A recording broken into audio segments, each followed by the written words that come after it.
Welcome to this first inaugural episode of The Boys in the Iceberg, where we're going to be talking about a little show called Avatar, The Last Airbender. My name's Caleb Bader.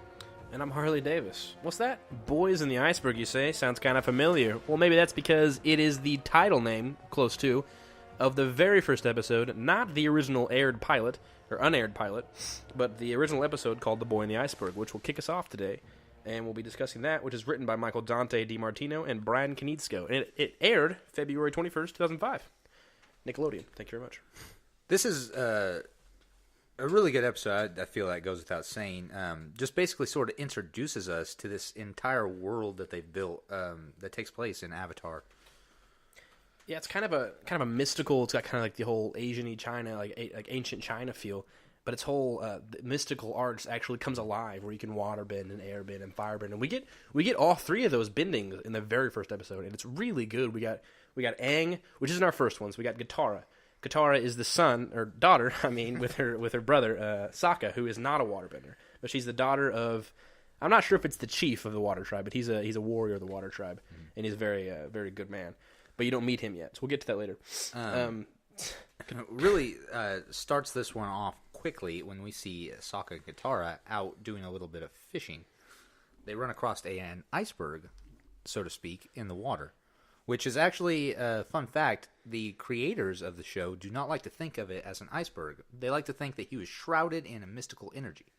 Which is strange because the very first episode is called A Boy in the Iceberg. That's true, Harley. Another little fun bit of trivia for you there, folks. But we start off with Katara and Sokka, like you said, which are brother and sister. And Katara is the girl, obviously. Sokka's the guy. And Sokka's the only adult, not really an adult, he's a teenager, male in the tribe left, because they all went to war to fight against the Fire Nation. This is the Southern Water Tribe. And Katara is the only water-bending native there of a very small village. And they run across this iceberg, so to speak. And she gets angry at him. He gets scared. She breaks up the iceberg. They discover what we don't know yet is the Avatar, which my buddy here will discuss the Avatar with you. Yeah, so the Avatar is the physical embodiment of all four of the bending concentrations: earth, fire, air, and water. And Katara and Sokka come across Aang, who has been reincarnated as the new Avatar. Katara and Sokka don't know this yet, but all they know is that they found this strange new boy that has the ability to bend air. So now we have our main three protagonists. We have Katara, the waterbender, Sokka, the goofball, and Aang. We don't know he's the Avatar yet, but he is the Avatar. We don't know that. So there's our three protagonists, and they're going back to the village. And we find them in this very teeny tiny village, and all Aang wants to do is go penguin sledding, and he will not admit to anybody yet that he's the Avatar because nobody's asked. So Aang, Sokka, and Katara head back to town on Appa, Aang's flying bison. Although Sokka is a little bit skeptical that he can actually fly, as he's tired, and they have resorted to wading in the water. This bison is gigantic, like the size of massive, like a school bus, and then some. And these three small children are on this school bus fuzzy creature thing, and it's called a flying bison. And it swims to the village. They get to the village. They introduce Aang. And the kids there's a little bit of a weird moment when Aang wakes up in the village where he had been disrobed while he was unconscious. It is very weird. He wakes up and then she's like, we're back in the village now. And he goes, wait, what? And wakes up and he's just kind of like putting on his clothes. And she just now notices that he has these head-to-toe arrow tattoos on him that she didn't notice at all when his hands were visible and his head was visible. I don't know. But all that aside, Aang's first thought upon waking up is he wants to go penguin sledding. Well, Sokka's not going to have any of that because he's all about the war. Yeah, Sokka doesn't trust Aang at all. He thinks he's a spy or something like that. And so Aang and Katara go out to go penguin sledding, and once they end up doing the penguin sledding, sorry, and they slid themselves right into a Fire Nation ship. Now, Aang has been in the iceberg for 100 years. So he has no clue of the war the Fire Nation is currently waging on all the other nations. Which actually happened 100 years ago from the time that he woke up, conveniently. As the Fire Nation had genocided the entire Air Nation. But anyways, so they find this fire ship. They they go into the fire ship, and what do you know? They spring a booby trap, which shows tells the rest of the Fire Nation to come towards the booby trap and see what's what. And this is where we meet Prince Zuko. Which is by far my favorite character, other than Toph Beifong. That's true, but let's not get into that until the second season. It's like season 2 stuff. So Zuko sees this distress signal that Aang and Katara have let off from the Fire Nation ship, Which is a giant flare, really. and we learn that his entire mission is to regain his honor by bringing the Avatar back to his father. Which, mind you, the Avatar is somebody who his grandfather and his father have not been able to find. So it's just convenient that this is our character that gets to find the Avatar, and he's such a good I love Zuko. Yeah, absolutely. His character development this entire series. He only gets 3 seasons to develop it, 61 episodes. Well, they all do. He gets... Individually, I'm talking about him right now because I love him as a character. He starts out, he's this headstrong, arrogant, almost bratty kind of individual, and he's been rejected by his father, who is the king of the Fire Nation. And not even rejected. He's been physically harmed by his father, who left a massive scar on his face. A giant scar, and it covers half of his face, really. And he's on his mission to go find the Avatar with his uncle Iroh, who is another character that I absolutely love. I think he's probably my favorite in the series. Fan favorite. He's everybody's favorite. He gets his own episode a while longer and or a while into the series, and it'll bring you to tears. Absolutely. But Iroh and Zuko and the Fire Nation ship go onto this trek to go find the Avatar. And that ends the first episode with Zuko setting off to go find who he thinks is the Avatar, who is a 100-year-old man. But he's actually just like a 12-year-old kid, which is our Avatar, Aang. It's not 2 different people. Yeah, and so then right after that, a to be continued pops up on the screen, and that's actually one of the only to be continueds in the series. But that's spectacular because it slides right into the second episode, which starts out with them just in the village. Aang and Katara and Sokka and the village people. There's like a dozen of them. So Aang and Katara come back to the village because they set off the whole trap and whatnot, and they were just penguin sledding. That's fine. It's totally fine until the whole village gets furious with both of them for setting off the booby trap, and the flare signals Zuko, but they don't know that yet. They just think that they might have signaled the Fire Nation, and Sokka immediately calls Aang a traitor and banishes him from the village. So then Aang goes to Katara, who he had wanted to take to the Northern Water Tribe to learn waterbending, and implores her to come with him. Now this sort of sets her against odds against Sokka and Aang, and she doesn't know which one she's going to do. But she eventually decides to stay with her tribe as Aang leaves. Which makes sense because family first, right? Of course. In certain scenarios. Unless they're slinging crack or something. Then family second.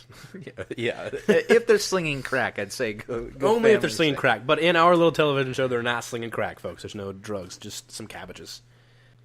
So right after Aang leaves, Sokka gets ready, and he's gearing up. He's gonna protect his village because he's the only warrior left. I say warrior very loosely because he's not very well trained. There's like a handful of like toddlers though that they'll work with him and they'll fight with him and stuff like that, and they're adorable, but they're not going to be a good army obviously because there's less than half a dozen of them I think, plus Sokka, and they're toddlers. But yeah, Sokka goes by himself and he puts his hair up real nice, and then he does this war paint. He looks pretty cool. I'll give him that. He looks pretty intimidating, other than the fact that he's 14 years old. But he's season 1 Sokka. He's not season 3 Sokka. He's not this grizzled Sokka. No, he's not. He's not some 14-year-old. I had to grow up super fast, and I know how to fight my way out of any situation Sokka. He's just season 1 Sokka, goofball. He thinks he has to fight his way out of every situation Sokka.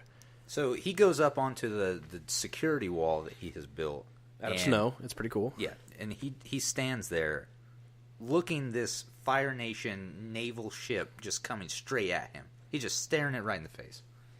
I was gonna say he narrowly escapes death, but he actually just kind of shoves his wall back, and he just kind of slides on back with it. And it's pretty funny because Sokka is our comedic relief, and he's a pretty good character though. Like I said, all of our characters, their character development, it's really their character development's really serious, and they flesh out these characters really well in this series. And they only get 3 seasons to do it. Yeah, like for just 3 seasons, they cover a lot of ground with these characters. So much ground. And there's a handful of characters we get that are our main characters.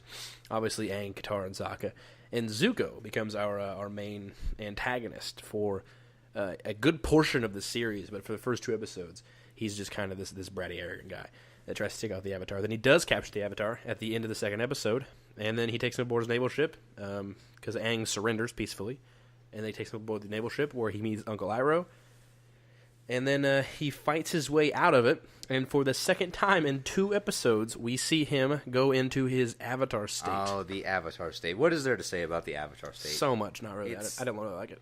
You don't really, I'm you not don't really a big like fan the of Avatar state. I've never have been. I think that one thing with the Avatar state is it's really like packed full of lore, because the whole reasoning behind the Avatar state is when Aang goes into this life-saving state, he gets all of the knowledge of all of the past avatars. But he's also really, really vulnerable. Like if he gets wounded in that, he lose the Avatar state, or Yeah, he can of course. die There's always a trade-off though when you want great power, and this is a last resort. That his friends are in danger, his life is in danger, so he's got to come back and just end everything. And he has no control over it right now. It's just kind of coming up in the emergency scenarios. Yeah, it's kind of like the emergency break of his life. It's convenient. It's kind of like an Ex Machina kind of thing. And I never really liked it. Even in the later seasons, I've never been a big fan of it. There's a whole episode, or 2 episodes really, I think, dedicated to the Avatar in that state. I never really, I don't know. I can wrap my mind around it. I'm just not a big fan of it. Okay, yeah. So the episode ends with Aang, Sokka, Katara, and Appa flying off, getting ready to go on their journey. Yep. So, Harley, what did you think about these 2 episodes? I loved them. I don't think they're the best episodes we could get, but I think to start off a solid, one of my favorite TV series growing up, because pretty much all I watched growing up was Avatar, but not the blue guys, James Cameron. But it's a solid series. But I would have accepted it if I was in charge of launching pilots like that on Nickelodeon. It was solid enough to start a series, a 3 season long series, and it spun us off into Korra, The Legend of Korra, which was a great series. We'll get into much farther from now. That's one thing I really like about the Avatar series is they went into this with a plan. So they knew that they were going to do 3 seasons, and they had a story that they wanted to achieve, and they did. They weren't fighting to keep the show on the air or just coming up with more plot line. That's why I think that the series really holds up, because they don't have to keep coming up ideas. They know what they're going to do, and they execute it perfectly. No, even their fluff episodes, like the one where they go around the, I think it's called the Lost. No, not the Lost Days of Appa or something like that. But there's certain characters. There's Toph and Katara, which you haven't met Toph yet, and Uncle Iroh, which are just traveling around bossing Say. And it's a sad episode for Uncle Iroh. And it's a pretty cool, uplifting episode for Sokka, because he makes some pretty cool haikus. But there's just even the fluff episodes, they're pretty good. The episodes that don't really mean anything, but they still give you some in-depth insight to the characters and individuality and stuff like that. I like that a lot, even though they're not gonna push forward the storyline. Mm-hmm. But it's good. I like the entirety of the series. So if you were gonna give these a rating, what would you give The Boy in the Iceberg? Oh God, I love them so much. I there's no words for me to put them into a rating. The Boy in the Iceberg alone, on a number chart, I would give it a 9. I would give it a 9, which I'm pretty sure is what is pretty close to what IMDb gave it. Actually, as a 9.2 as a whole. The series a 9.2, which is so obviously IMDb loved it. I think. I'm not sure what else it got ratings wise, but I'm pretty sure the raves were pretty high. I know there's a huge fan base for the show. Pretty much everybody knows what Avatar: The Last Airbender is. Even if you haven't watched the show, it's a good show. It's got the anime-esque feel to it, but at the same time, it's your Nickelodeon animation. It's your early 2000s cell animation, and it's beautifully done. And it's good lore, good character development. Everything, even visuals, are very good for what they needed to do. No words. I love this series. I think that for me, if we're just going The Boy in the Iceberg, I would give it a 9 Avatar states out of 10. 9 Avatar states. Well, since I don't like the Avatar states, I'm gonna give it 9 flying bison. But for me, it's just as you said, it's not the best that we'll get with the series. But this is the starting up of just something that's going to just become great. It's a solid launch point for a solid series. Absolutely. And then what did you think of the Avatar Returns, which is the second episode? Avatar Returns. I would say that this was more, if we could call this entire episode the first episode. It is a to be continued. It's probably one whole episode. Most pilots are a little bit longer. Same thing with most season finales. They're all a little bit longer than the entire individual episodes in a series or a season. I would say between the two of them as one solid episode, it's probably worth 9 flying bison. But just the second episode, I didn't like as much as the first episode. We already knew our characters. We didn't get anything extra with the characters. Obviously, it's only the second episode. You're not going to get a whole lot. But you did get a lot more Zuko. And like I said, Zuko, I guess I'm just being biased here because this is my first time watching this. I love Zuko. He's my favorite character in this entire series. Toph, Iroh, all those characters that you're going to get a lot more of. Zuko was my favorite. I will say one thing about the second episode as opposed to the first one was we got a lot more bending, and we got to see what the series could do with the fight scenes. And I think that that's really one of the best parts of this series is the way that they animate these fight scenes. Especially the airbending, because it's very hard to sort of get that feeling that he's actually moving air, and they do it expertly, so you don't really even think about it as anything other than air. Well, it's cool because a lot of these moves, like the fire bending and the water bending and the air bending, especially, are all not especially, but even are all based off of more real martial arts. Real martial arts. Like I know the air bending is based off of the martial arts. Bagua, I think is how you pronounce it. It's Bagua. I think it's Bagua, and it's very flowing and very very evasive kind of martial arts. On the defensive side, not really, but more evasive. And we were talking about this during the episode. Is you got fire bending, which is very offensive, and they're just attacking. Whereas earth bending and stuff, which we haven't seen yet, but you'll get a load of that later. Yeah, that's more of a defensive. Like they're just going to stand there and take the punishment until they see their opening. And then airbending is very evasive, and he dodges every single one of his attacks, and it's cool how the way he flows over his enemies and his attackers, and just flows around, and it's just a kid floating around and kicking butt, and it's really cool, really beautiful actually. Yeah, and that gives it a very distinct feel from each other. Going back to how they're based on real martial arts. Even if you didn't see these elements, you would still feel the difference in their fighting styles because they're based on these completely different schools of martial arts. Like Bagua, and then you've got the waterbending, which is based off of Tai Chi, which are two. They have their similarities, like most martial arts do, but they have they're wildly different. If you practice either one of them, they teach you wildly different things, and I think that's pretty neat too.